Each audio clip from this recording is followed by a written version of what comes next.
커피 추출 시 드리퍼의 교반이 커피 농도에 영향을 미치는지에 대한 두 번째 영상 이제부터 시작하겠습니다. 그래서 첫 번째에서는 제가 약배전 라이트 로스팅 커피에 대해서 말씀을 드렸었죠. 약배전 커피를 추출 시 교반이 커피 농도의 차이를 만드는가. 잠깐 결론적으로는 디게싱이 어느 정도 디게싱이 한 10일 정도 되었을 때부터가 영향을 주고요. 10일 정도가 안 되었을 때는 크게 영향을 주지 않았다는 거. 10일 이상이 되면은 어느 정도 농도를 증가시킨다라는 것을 저희가 결론적으로 얻었었고요.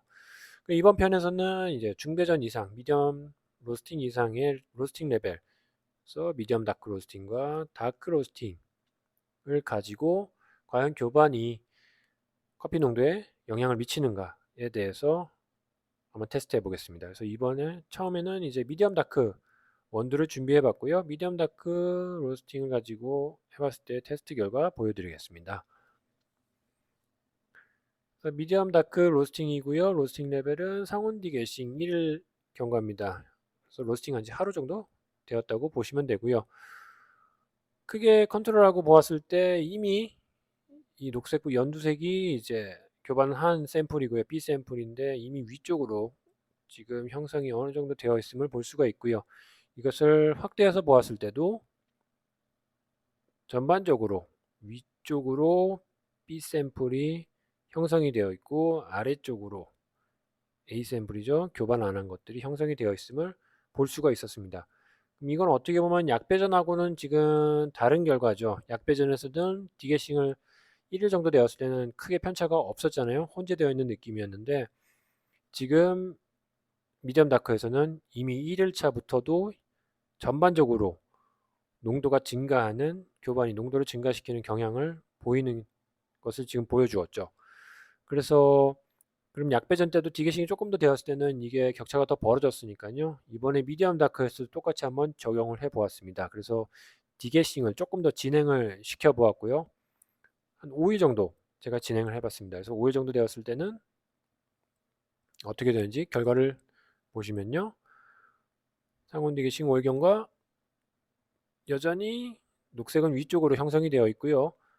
확대해서 보면 위쪽에 형성이 되어 있으면서 지금은 앞에 1일차보다는 조금 더 나뉘어지는 그런 경향을 보여주고 있습니다. 지금 1일차하고 비교했을 때 5일 정도 되니까 이제 또렷이 위아래로 나뉘어지는 것처럼 보이죠.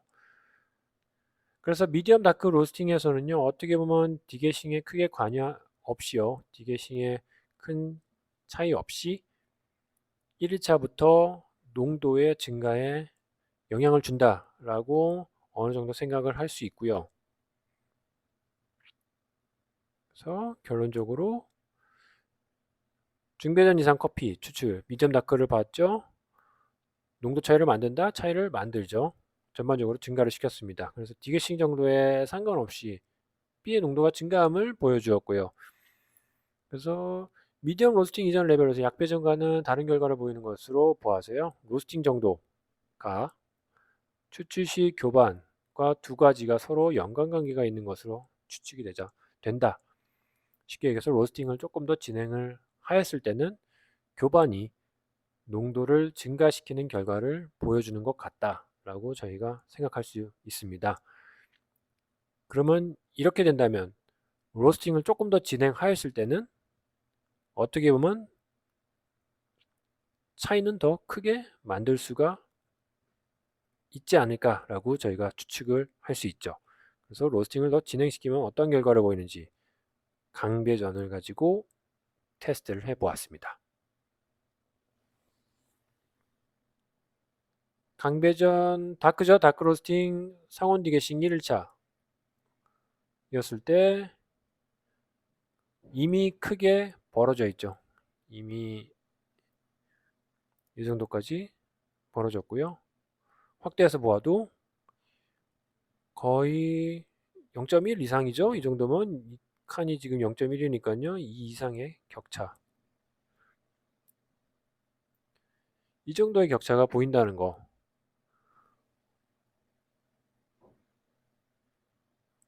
강미전일 때는 디게싱에 상관없이 교반이 농도를 증가시킨다라는 것을 이번에 여기서 확인할 수 있었고요.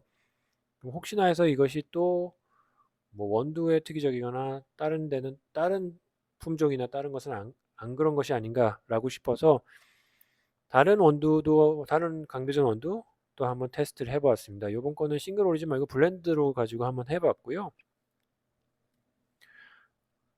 블렌드도 똑같이 상온 디게싱 1일차로 해왔을 때 다크로스팅이죠. 여기서도 크게 보아도 이미 벌어져 있죠. 농도의 큰 증가가 보였고요. 확대해서 보아도 그렇죠. 이 정도 편차 거의 뭐 똑같이 한 0.1 TDS 이상의 편차를 보인다는 것을 확인할 수 있었습니다. 그래서 이렇게 되면은 다크로스팅 같은 경우는 크게 디게싱에 상관없이 이미 0.1 이상 큰 TDS의 차이를 만들어낼 수 있다. 농도의 증가를 만들어낼 수 있다는 것을 확인을 했고요. 그러면 이것이 지금 저희가 제가 밀크 포모로 교반을 하잖아요. 그러니까 어떻게 보면은 실질적으로 저희가 추출할 때 밀크 포모 그렇게 기계적으로 막 휘젓진 않죠. 보통 스푼으로 많이 휘저으시니까요. 그러면 이거는 지금 어떻게 보면 강제적으로 좀 강하게 휘젓게 만든 거였고요.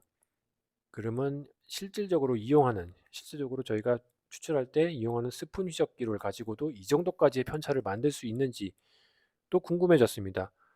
그래서 강제적으로 그렇게 강하게 안 하고요. 스푼으로 저었을 때는 어느 정도까지 편차를 만들 수 있는지 한번 제가 테스트 해봤고요. 그래서 스푼 교반 15회 정도, 그러니까 한 15번 정도 휘저어줬다고 보시면 되고요. 이것 또한 크게 보았을 때도 이미 격차 벌어져 있죠. 스푼 교반했을 때 훨씬 더 위에 있고요. 크게 확대해서 보아도 똑같이 거의 뭐 0.1 이상이죠. 이것도 2칸 정도 더 올라가니까요. 0.1 이상의 큰 격차를 만들어낼 수 있다는 것을 확인했고요. 스푼 교반 15회 했을 때 이 정도 격차가 나오면요. 그러면은 어느 정도까지가 가장 최소의 교반일까, 교반의 횟수일까를 궁금해졌죠. 15회가 이 정도 거의 비슷했거든요. 기교반이랑 격차는. 그러면은 15회가 이 정도면은 더 적게 했을 때도 이 정도 격차가 나는 것인가? 그러면 어디가 가장 적은 횟수일까가 궁금해졌고요. 그래서 15회 다음에 10회를 한번 해보았습니다. 10회는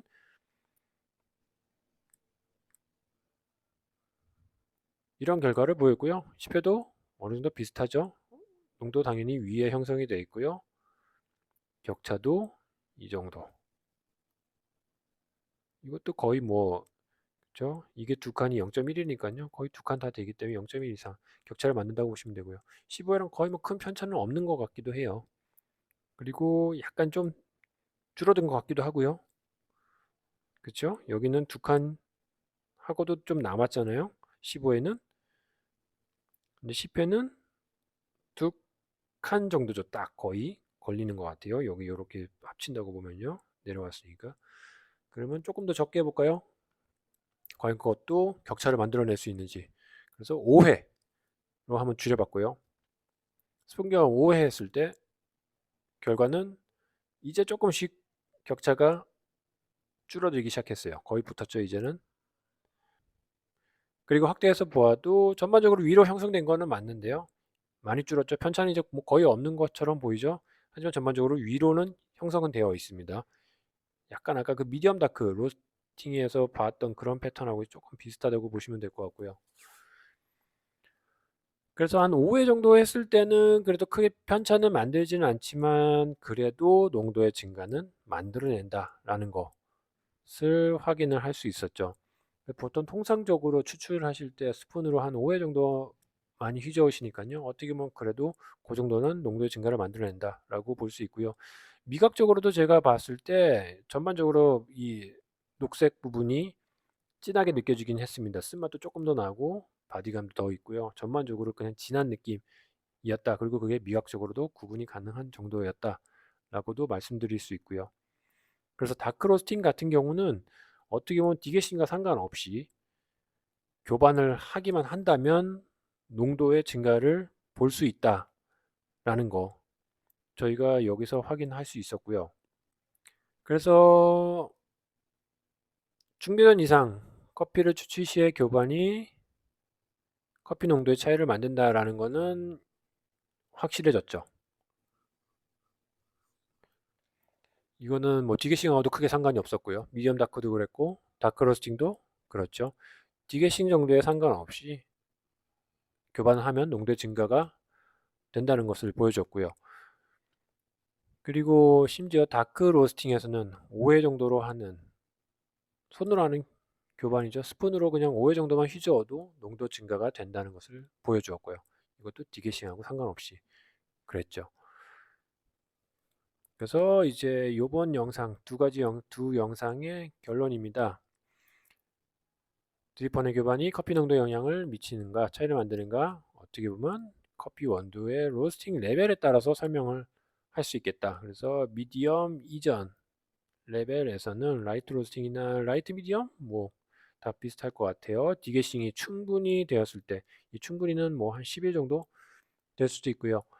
그 정도 되었을 때만 교반은 농도의 증가를 만든 거요. 그 전에는 어떻게 보면 약간 혼재된 느낌이나 증가까지라고 말하기는 조금 힘든 그런 결과를 보여주었고요.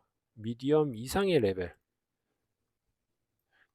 미디엄 다크나 다크 로스팅 같은 경우에는 디게싱에 상관없이 교반은 농도의 증가를 만들어줬죠.